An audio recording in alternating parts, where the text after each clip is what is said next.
Čauko, ideme sa dneska pozrieť na nové video, ktoré dalo raid k tomu, že čo sa bude nové diať v raide.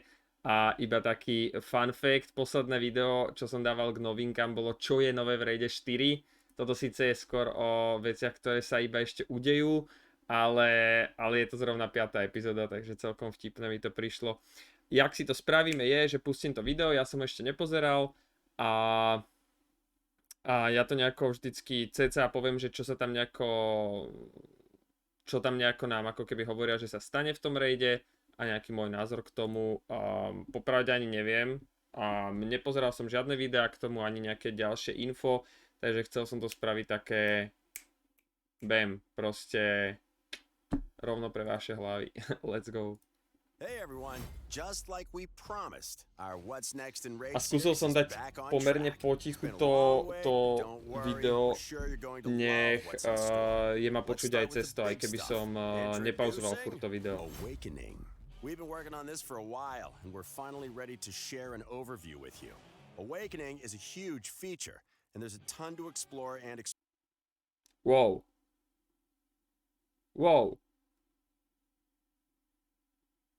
experiment with. Think of it like we took the best parts of Masteries and Ascension, then mashed them together for some tasty raid goodness. We'll tell you how it works in a minute, but first let me tell you why you should care. Awakening your champions lets them align to a divinity of your choosing to get blessings that will help them in battle.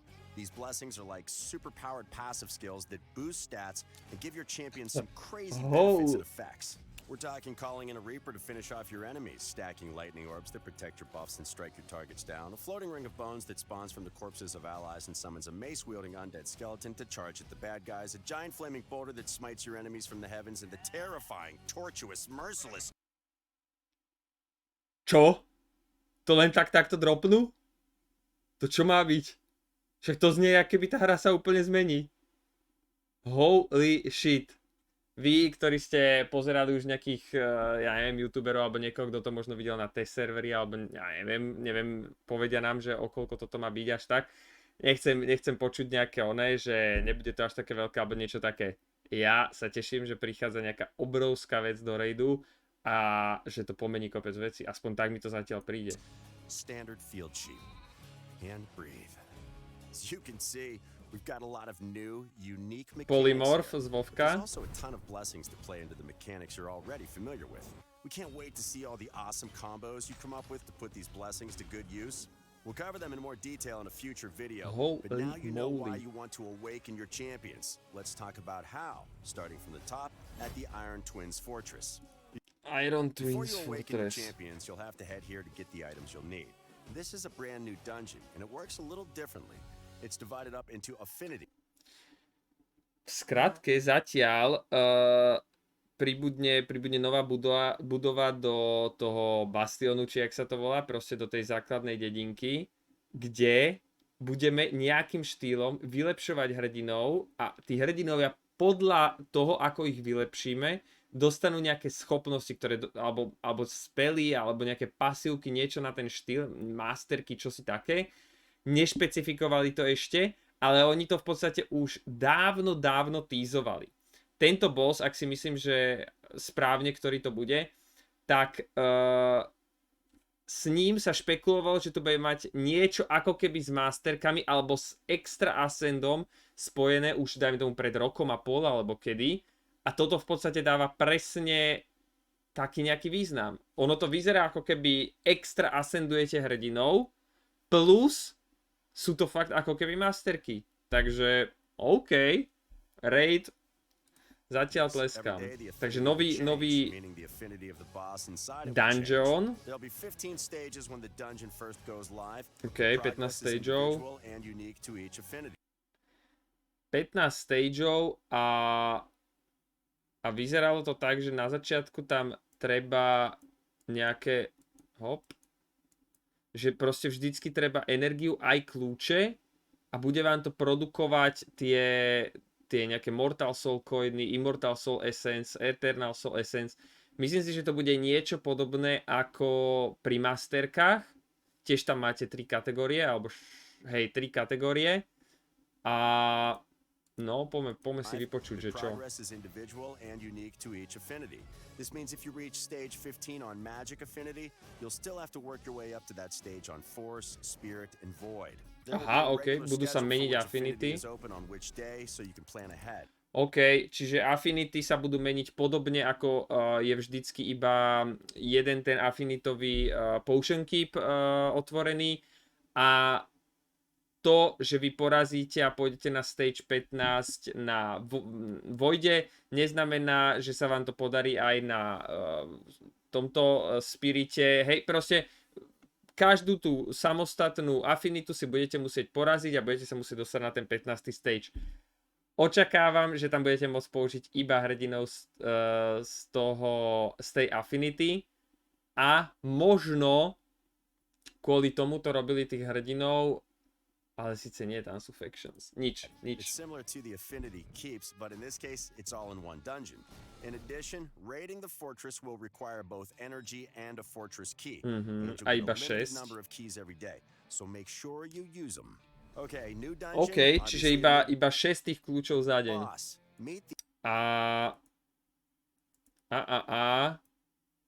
Až po koniec bolo iba jeden? Áno. OK. Čiže není to tak, jak pri Faction Wars napríklad, že nižšie stage menej kľúčov. Nie, tuto proste každý stage jeden kľúč. Nový boss, no toho už ukazovali, proste taký dvojitý golem.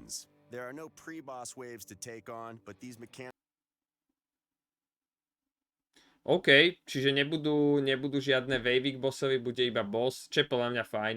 Podľa mňa napríklad zrovna pri Potion Keepoch sú tie wavy úplne zbytočné. Aj keď áno, akože ľudia si to tým pádom skrátia nejakými sírkami a niečo takým podobným, ale čo ti ja viem. Halus. Teším sa.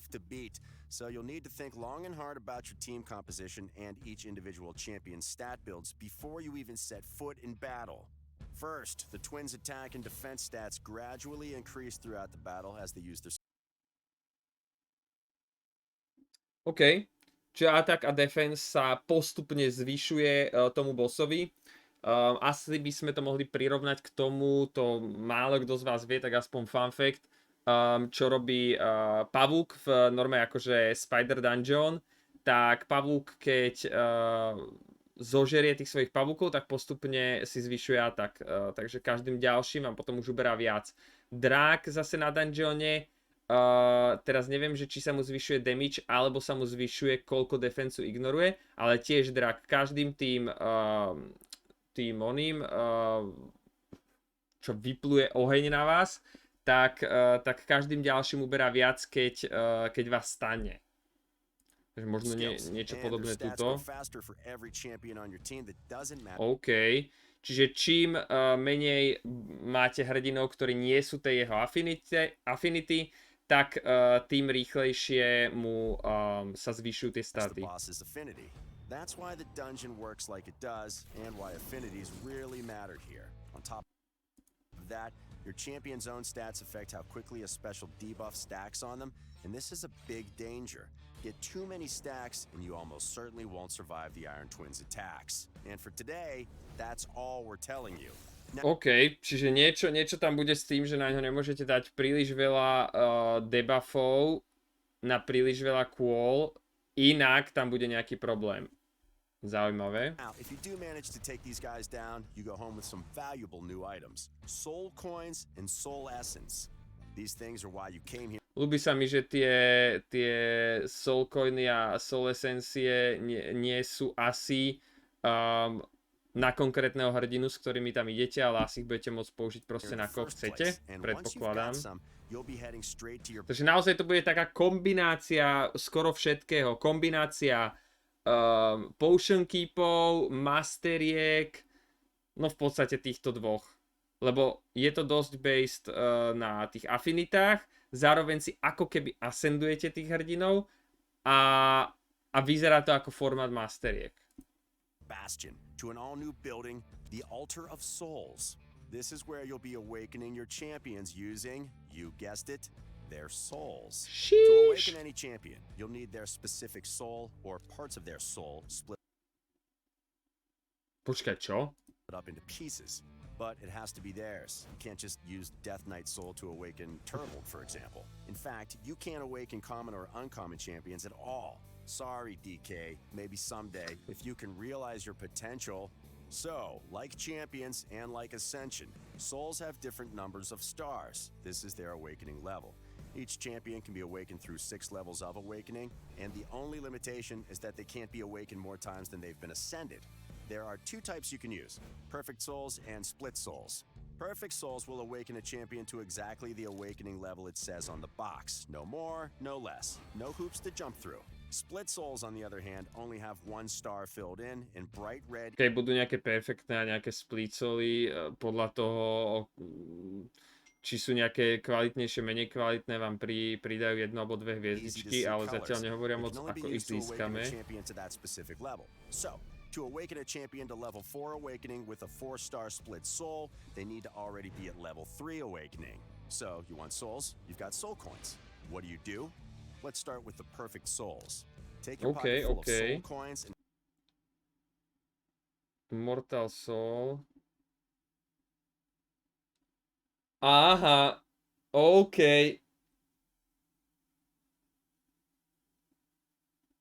Toto mi smrdí. Toto mi smrdí nejakým Diablom a takýmito Lineageom a takýmito hrami. Joj, toto sú nejaké jak tie gemmy, že budeš musieť strašne veľa vecí urobiť na to, aby si ich vôbec získal a isto ich budú predávať. Ja tak dúfam, že to nebudú predávať, ale toto isto budú predávať. Minimálne kľúče na toho bossa alebo niečo také. Tohto sa celkom bojím. OK, Mystic Market, kde si budete vedieť nakúpiť Mortal, Immortal alebo Eternal Soul Stone. Každý je trochu lepší, každý stojí tú jednu konkrétnu menu. Hej, vidíte, táto stojí tie najlacnejšie, táto tie lepšie, táto tie ešte lepšie. No, chápeme sa. Bam, bam, bam. You might notice this interface looks familiar, and you might also notice that there are 3 types of soul stones: mortal, immortal, and eternal. Jo, Summoning už sme došli na soul to. stones will always give you perfect souls. The better the soul stone, the better your chances of getting.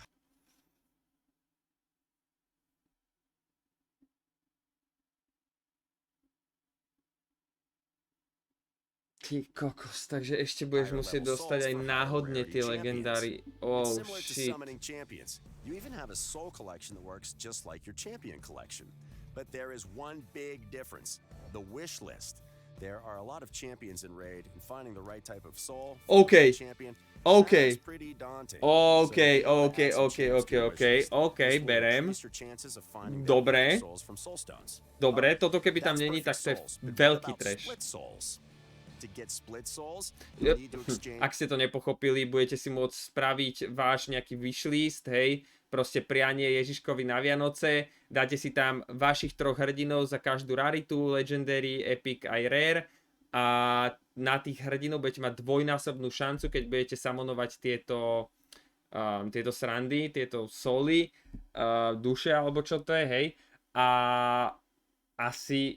asi ideálne si tam dávať voidových hrdinov na začiatku aspoň, lebo na tých máte fakt veľkú šancu, keď si tam zdvojnásobíte. Oproti tomu, keď si zdvojnásobíte šancu pri non-voidových, kde sa to bije s ďalšími vyše 100 hrdinami. OK, bude aj nejaký soul merchant, kde si to budete vedieť nakúpiť.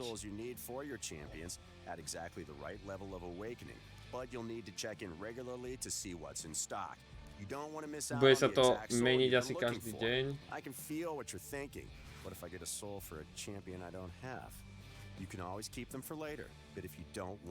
To je škoda, že budeme môcť dostať aj souly pre hrdinov, ktorých nemáme a tie budeme môcť jedine predať.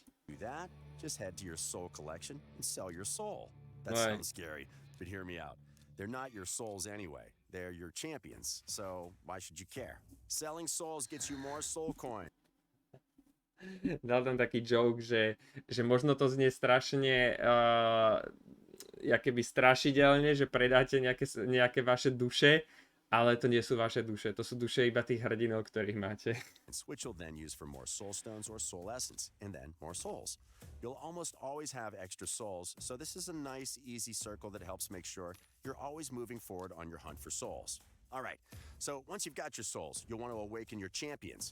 Head to the Awaken tab, select your champion, choose your souls, and boom, awakened. Now it's time for the big payoff. No a teraz nám ukáže, čo vôbec budeme môcť spraviť s tým, keď niekoho awakeneme. Blessings. Once awakened, every champion can choose to align to one of several divinities. Už vidím tých plus 4 rotosov s plným blessingom. Light, dark, war, and chaos for now. Each divinity has their own OK. blessings. Blessings are limited by a champion's rarity. So rare champions can only receive rare. OK, čiže tie blessingy sú podľa tej nejakej affinity? Asi podľa affinity. Asi hej. A potom sú rozdelené do tírov. Rareka si môžu vybrať iba z rare. Epiky si môžu vybrať z rare alebo epikových. A legendary si môžu vybrať v podstate zo všetkých 6. Blessings. Epics can have either rare or epic blessings, and legendary champions can choose any blessing they want. Each champion can only choose a single blessing, so picking the right blessing for your usage is key. Ten polymorf je parádny. Polymorf je zmenenie niekoho na túto. Simply tied to your champion's level of awakening. Awaken a champion 6 times and they'll have access to the level 6 benefits of any blessing they choose. Respektíve polymorf je na hocikoho, ale najznámejšie na ovcu. Told you, it's big, but that's not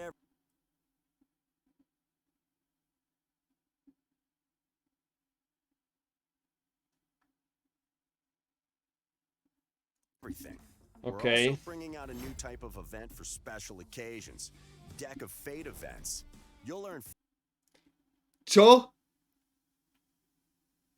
Toto sú úplne iné veci. Počúvaj. Aspoň mne to tak príde, že všetci ľudia nadávali, jak sa proste nedieje v raide nič a ja neviem čo. A toto. Čo? Však to úplne...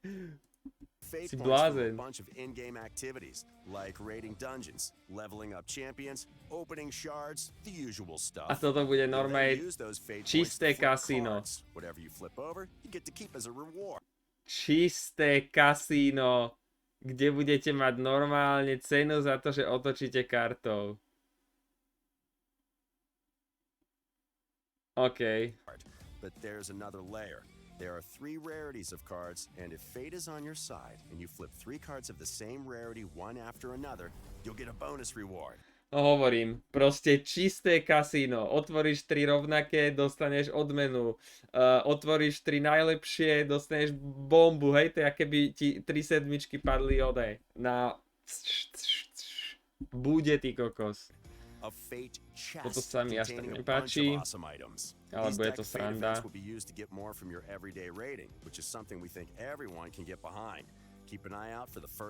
Aha, bude sa to meniť nejako.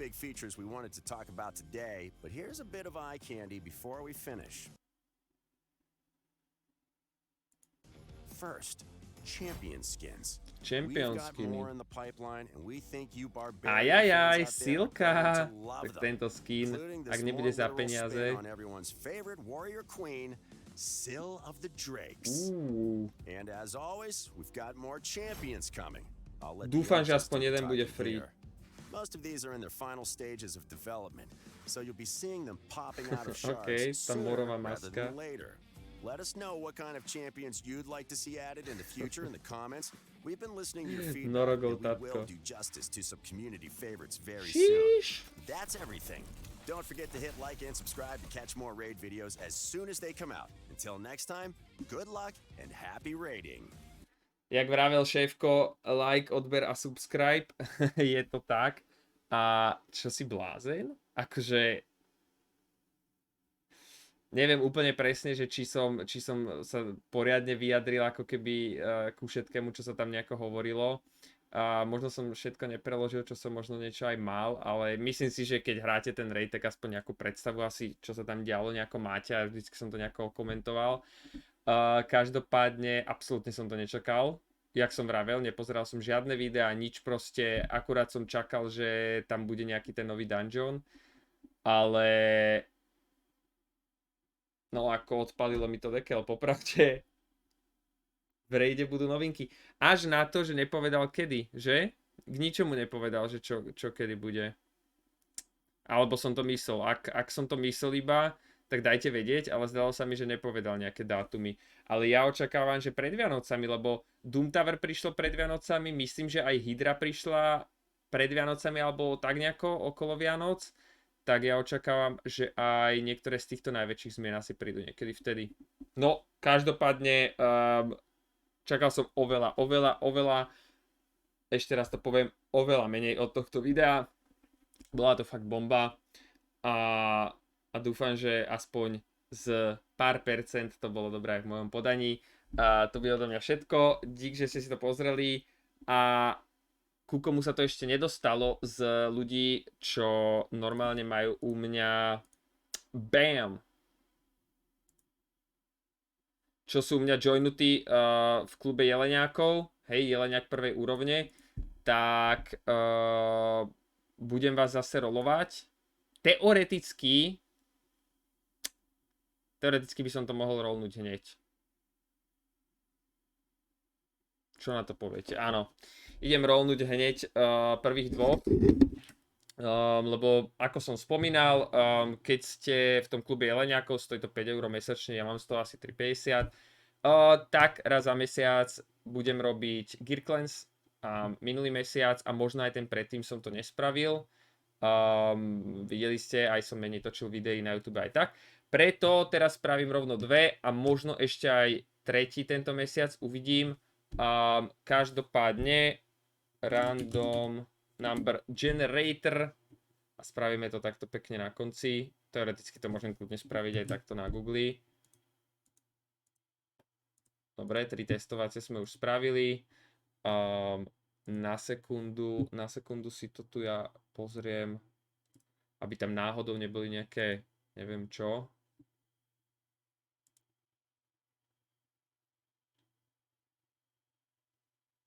Jak by som to... No však to je v podstate... tak sú tam aj mená.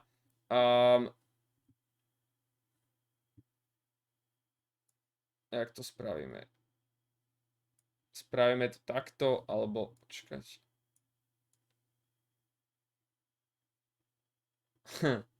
Rozmýšľam, jak to spravím.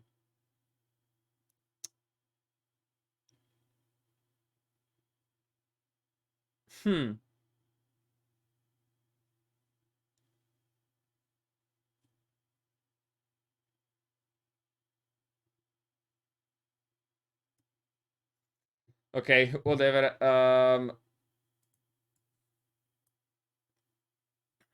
Takto. Extrémne amatérsky to vyzerá, ale spravíme to takto. Tuto sú Robert, Lukáš, Lulda, Radim, Tomás a Martin. Nech neporuším náhodou žiadne nejaké pravidlá. Čiže od vrchu po spodok 1 až 6. Hovorím, ak budem robiť to ďalšie tento mesiac, tak aj ten, kto by sa tam pridal, tak sa môže zapojiť. A ideálne by to nemusel byť Martin, lebo jemu som vlastne robil naposledy Gear Cleanse. Takže ideálne, že by to nebol on. A poďme na to. 5. A 5 je Tomás Jori Kurník. Jemu som už viackrát pomohol na účte. U neho som bol jeden z posledných razov, keď som robil video k tomu, že ako si opraviť klambo s tým, keď vám nefunguje, nejakú kompozíciu. A druhý je 4. a 4. je Radim. Takže Radim a Tomás, alebo Tomáš, tak vám v podstate pôjdem na účet, ak to budete chcieť. Ideálne, aby ste mali aspoň tých nejakých 10 miliónov alebo také niečo našetrené, aby to išlo všetko pekne a v pohodičke. Takže napíšte mi na Discord potom vaše prihlasovačky, keď budete ready a môžeme ísť na to. Keď by ste sa mi neozvali vy, tak skúsim sa vám ozvať ja, ale radím, popravde si ťa neviem pripojiť k nejakému účtu, možno si na Discorde a písal som si s tebou viackrát, ale nie som si úplne istý, že aký ty máš účet. Vieš, že keď máte proste tie real life mená, tak ťažko si vás priradím. Každopádne díky za support a jo, vidíme sa opäť pri ďalšom videu a dovtedy čavec.